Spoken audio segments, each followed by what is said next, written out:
Hey everyone, welcome back to True Crime Buzz. I am your host Amber, and normally my partner in crime Brittany is with me, but she is taking this week off because, as y'all know, she's moved into her new house. She still has all the things to do. So we decided to do husband and wife episodes, switch things up a little bit. So to give her a little break, it's going to be me and my husband Sam. Hello, hello. So I guess I should give a little information about just us as a whole. We've been together, 12 years? Mm-hmm. But we've been married for 2.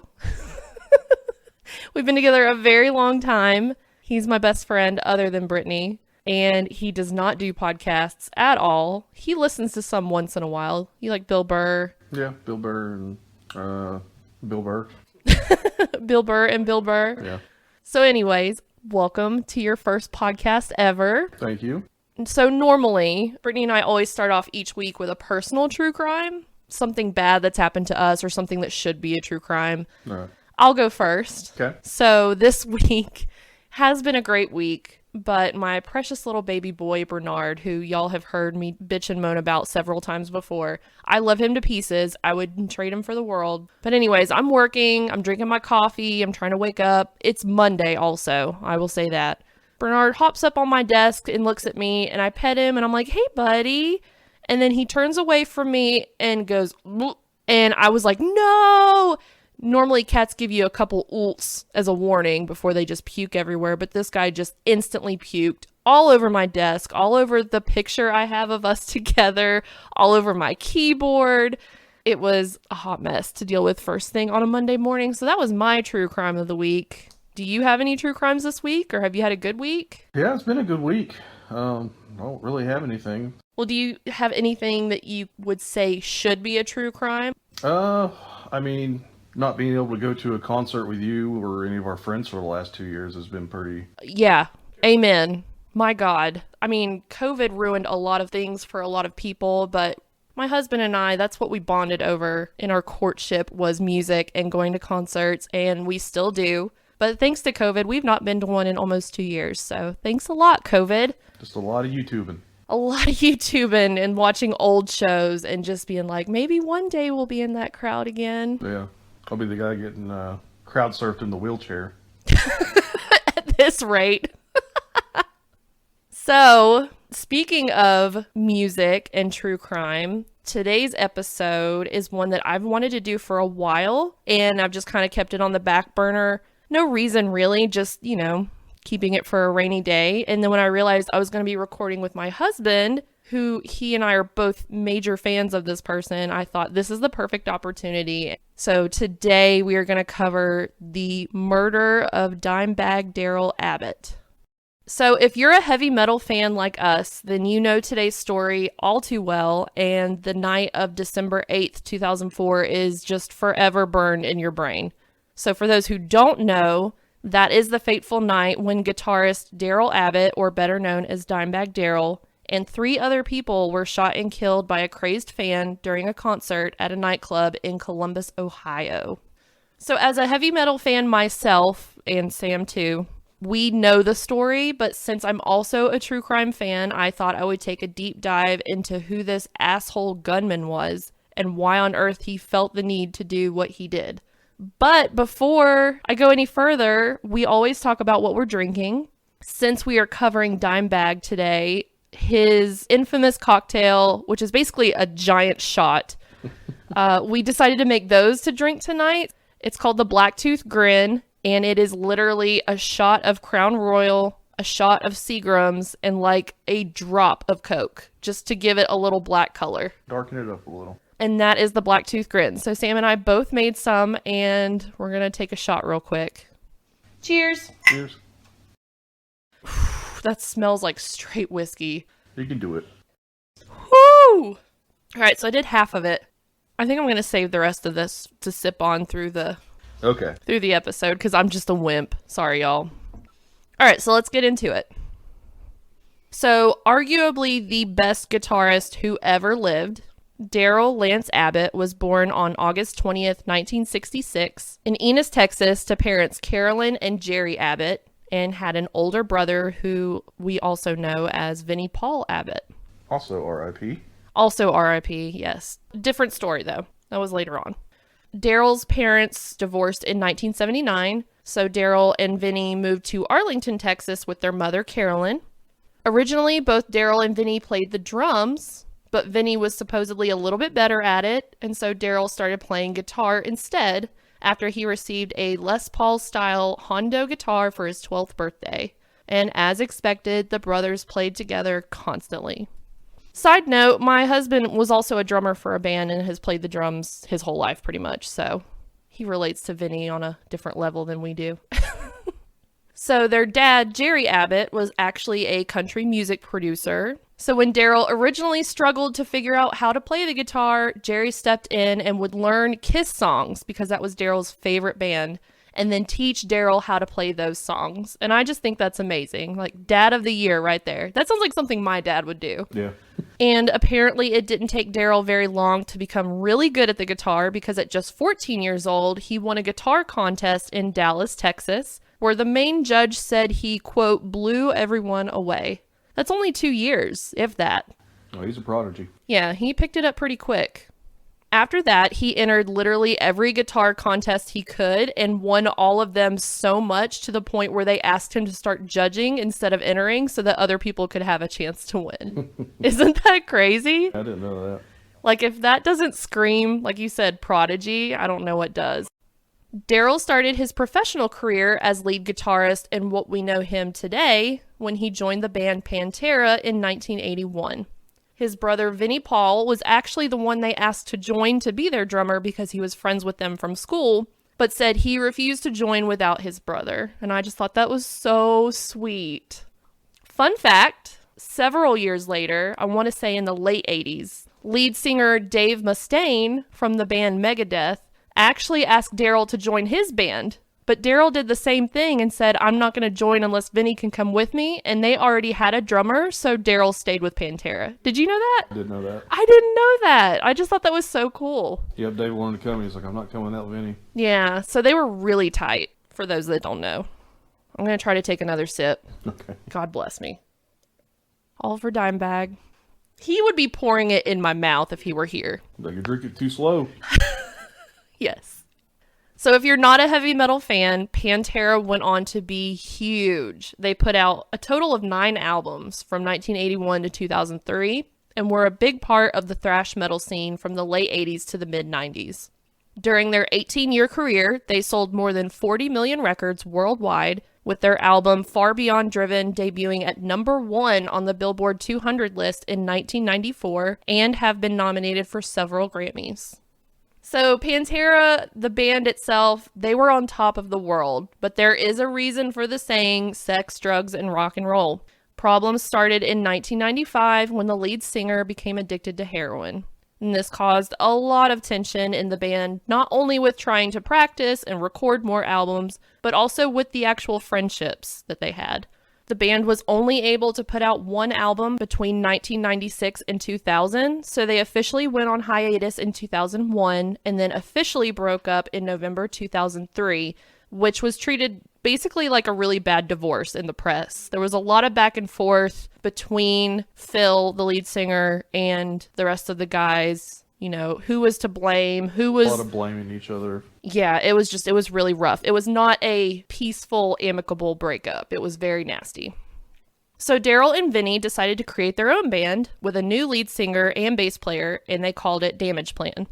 They put out their one and only album, Newfound Power, in February 2004, which debuted at number 38 on the Billboard 200. So while on tour to promote their new album, Damage Plan made a stop in Columbus, Ohio to play at the Alrosa Villa nightclub on December 8th, 2004, along with 3 other bands. Damage Plan was the headliner, so they were scheduled to play last. While the other bands played, a rogue attendee named Nathan Gale was hanging out in the parking lot without a ticket. Another fan spotted him and said, "Hey man, why aren't you watching the show?" To which he replied, "I don't want to see no shitty local bands. I'm going to wait for Damage Plan." And that's exactly what he did. As soon as he could hear Damage Plan take the stage, Nathan hopped the 6-foot-high fence, busted through a side door, and rushed onto the left side of the stage. Witnesses said initially they thought he was just someone wanting to stage dive, because you and I both know that happens a lot, especially when a band first takes the stage. It's like the crowd freaks out and they just want to start stage diving, and it's allowed. They'll allow people up on the stage to jump out and do their thing. Yeah, back then they would. Yeah, so originally that's what people thought was going on. But instead, he pulled out a 9mm Beretta handgun and pointed it straight at Daryl Abbott. Onlookers said that he looked determined and angry and was seen yelling something as he walked towards Daryl, but nobody heard exactly what he said over the loud music playing through the speakers. When Nathan Gale rushed the stage and there was people talking about, looks like he was saying something, but they couldn't make it out. Mm-hmm. And thought he heard something, Pantera, you did this, or something like that. Yeah. But it's not confirmed. And it sounds about right, because he was such a huge fan. Yeah. I'm a huge fan of a lot of people, and I don't, like when I met Nancy Grace, yeah, the last thing on my mind is pulling a gun on her and trying to kill her. I don't know why on earth you would want to do something like that, but if you did, there has to be some sort of anger there. So it makes sense that he would have yelled something like, "You broke up Pantera," or something to that effect. Now, I checked several sources and they all say something different, but from what I read, he fired 3 shots at Daryl. Some say 3, some say 5. And one of them entered his forehead, all while he was playing and doing what he did best. Now, if you've ever seen Dimebag play, you know how he just really gets into it. His knees up on the speaker, he's got long, curly, beautiful, thick hair, all in his face, he's headbanging along to the music. He has no idea what's going on at all. So he had no idea that he was even near him, let alone pointing a gun at him. And so I guess while this story is insanely tragic, the only positive thing I could really say about this, and others have said this too, is that he truly died doing what he loved. Even after that, some people thought it was firecrackers going off or just a prank, but then they realized it was not, and the music stopped. Damage Plan's head of security, a man named Jeffrey Mayhem Thompson, tackled the shooter while Nathan kept shooting out into the crowd. But unfortunately, he lost that battle when Nathan shot and killed him. A young and very brave fan, 23-year-old Nathan Bray, along with venue employee Eric Hulk, also tried to help take down the shooter, but they unfortunately were shot and killed as well. According to police, Nathan fired a total of 15 shots during his reign of terror, even taking time to reload once. And this is all on video footage that you can find on YouTube. I will link it in our show notes just in case, but it's older footage, so it's a little... It's not the clearest. It's not the clearest footage, and there's no blood and guts. It's not anything like that. Yeah. You can't see everything. It's just... The parts were originally recorded, but they did not release that part to the public. Right. Yeah. Yeah. But I'll link it in our show notes. Get the idea, though. You can at least see this guy storming the stage and pointing the gun. Oh, yeah, that's clear. Yeah. But anyways, so Travis Burnett was a roadie for one of the local bands, and then tour manager Chris Paluska and a drum technician John Cat Brooks all also suffered injuries, but were eventually okay in the end from gunshots. There was also a very courageous registered nurse in the crowd, in which I just love this so much. Her name was Mindy Reese, and she saw Dimebag bleeding to death on the stage, and while all the crowd was running away from the craziness going on, she ran towards him instead and performed chest compressions and CPR for 20 minutes, trying her best to keep him alive until paramedics arrived. And I just applaud that so much. I just think that's amazing. Yeah, I read a thing about that one time where she was going to leave, and then she said, "I'm a nurse. Fuck it. I'm going to help." And yeah. Rushed the stage. Yeah. And I just think that's amazing. So finally, and thank God, police officer James Niggemeyer arrived with a 12-gauge Remington shotgun in hand and located Nathan, who had now taken a hostage towards the rear of the nightclub. But even from 20 feet away, Officer Niggemeyer lined up his shot perfectly and pulled the trigger as soon as the hostage seemed clear enough, killing Nathan instantly, not harming the hostage at all, and ending his reign of terror. Hallelujah. That officer was the true hero of this story. Not to mention, he was the first one to arrive. He was the first to arrive. He didn't even wait on backup. He just went in and said, "I'm going to take care of this." He saw people running out and said, "I got to do something about this." Yeah. True hero. And he also did an interview about this, and I'll also link that in the show notes as well. Today's episode is sponsored by Relief Factor. Pain from everyday living, exercise, or just getting older is one of the leading causes of trips to the doctor and many sleepless nights. It interferes with daily activities and can even keep us from spending time with the people we love. If you have everyday pain, it stands to reason you need something you can feel comfortable with taking every single day. That's why doctors invented 100% drug-free Relief Factor. Now tens of thousands of customers are using Relief Factor every day to become mostly or completely pain-free. 100% drug-free Relief Factor features 4 key ingredients that each work on a different metabolic pathway to support your body's natural healing processes to respond to pain and inflammation. Now you can try Relief Factor too. The 3-week quick start, retail price of almost $70, is now available to our listeners for just $19.95. Head to the link in our show notes to find out more. Start your journey to better health and less pain today with Relief Factor.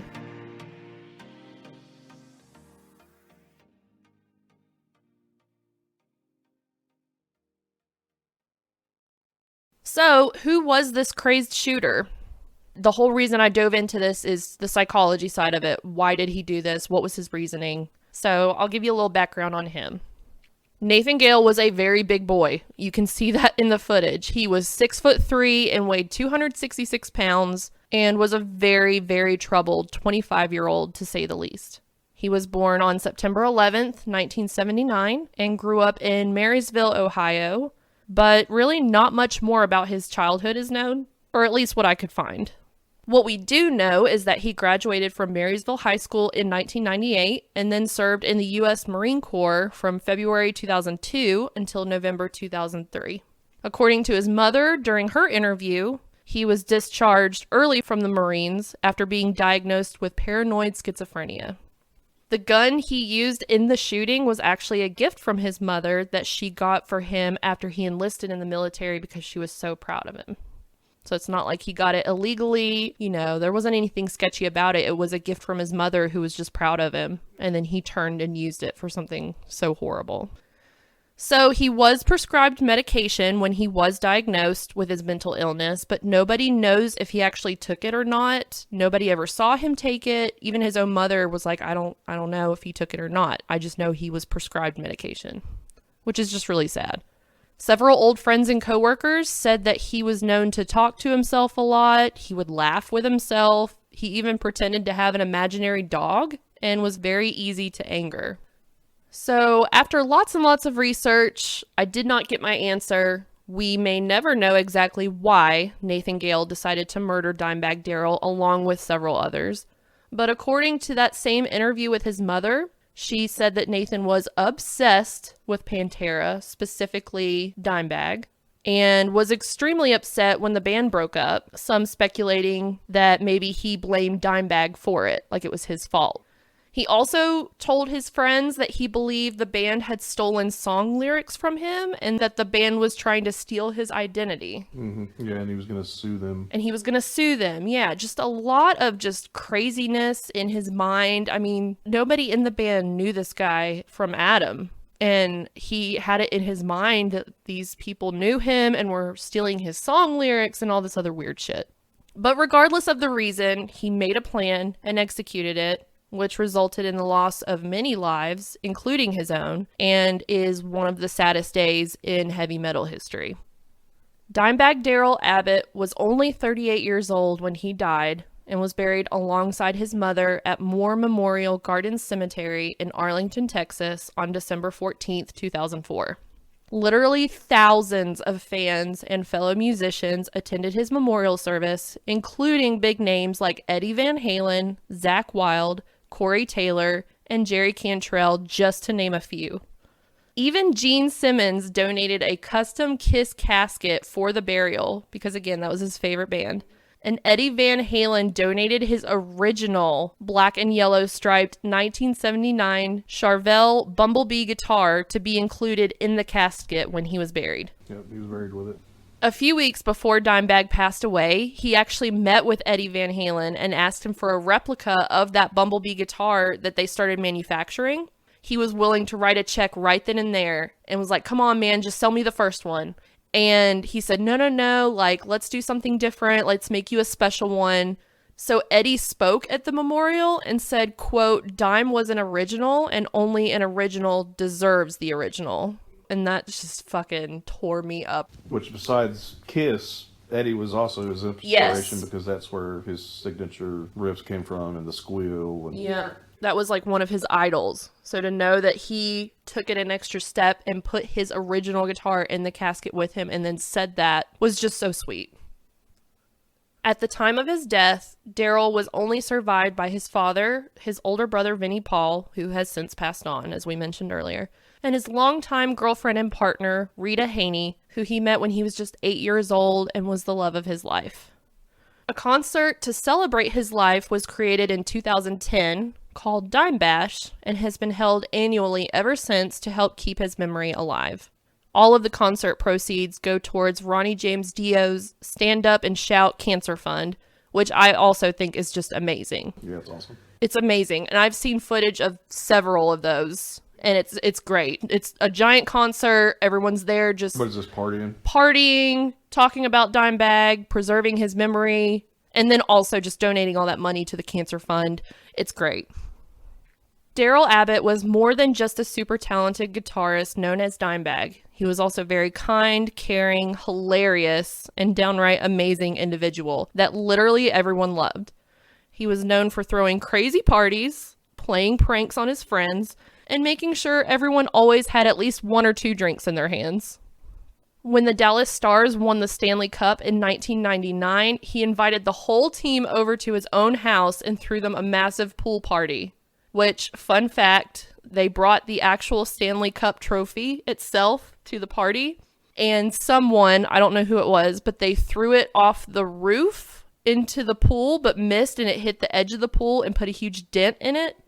But while Dimebag laughed, he immediately called a silversmith the next morning and had paid to fix it. Oh, wow. So... worth it to me. I would have left the dent and just told the story about it. That's amazing. It would have made it more valuable. Yeah. In my opinion.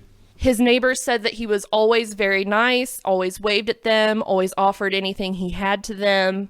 His neighbors said he even said hello to strangers every time he went to the grocery store, that he was just the nicest, most down-to-earth guy. And I really couldn't put any of this into words myself, so I just found a couple quotes from some of the people who knew him best. So Scott Ian of Anthrax was quoted as saying, "Once you shared drinks with this guy, you became a part of his extended family. He really did put his family and friends first, and for him, everyone was his family." Nick Bocott from Grim Reaper was quoted as saying, "He never lost sight of where he came from. He started as a fan, and he was always a fan." Yeah, and if you ever watch any of the live home movies, you can see it too. Oh, yeah. I don't think he had a mean bone in his body, and if he did, he didn't show it to people.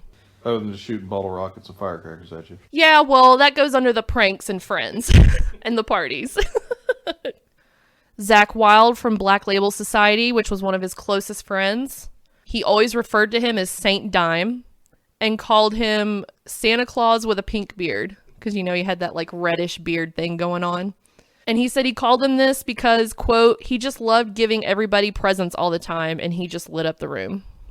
And then, of course, Geezer Butler from Black Sabbath said that he was, quote, one of the greatest musicians to grace our world, which is a pretty high compliment, if you ask me. But that is the unfortunate story of Dimebag Darrell's death. If you're a heavy metal fan and you know about Dimebag, then you know this story. I hope I did it justice. If you aren't a heavy metal fan and you didn't know this story, now you have something cool to impress your heavy metal friends with next time you see them. Be like, oh, hey, by the way, guess what I know? You'll blow them away. All right, so live fact checker, how did I do? Really good. Did I? Yep. All right, I got the seal of approval from my husband. Super sad. I cried twice now. All right, I'm going to try to finish this Blacktooth Grin in his honor, because I'm not going to not finish it. Same one. The same one, yes. Why you got to throw me under the bus like that? That was another thing that I actually want to ask you. When I was doing my research, I saw that after the fact, I think Vinny and Rita and several people sued the venue for the lack of security basically saying that if they had better security that they could have prevented this from happening. But I didn't go down that rabbit hole any further just because I feel like it's kind of... No, they did, but I think it got dropped because, I mean, they realized it's just every venue they played. Yeah. That's never happened before. So, I mean, that set a whole new standards for security at shows after this incident. Oh, absolutely, because how many shows have we been to? Knock on wood. There's never been an issue at any of them. And if there is somebody who somehow makes their way on stage, it gets handled real quick. Yeah. I mean, unless you're like a punk rock or hardcore punk show over in Europe or something. Which we've never been to. That now is restricted because a whole nother story with lead singer of Lamb of God and his incident. Yes, which is another story I want to cover one day. So, yeah, so that's a whole nother... If you're willing to come back. I mean, I'm here every day, so...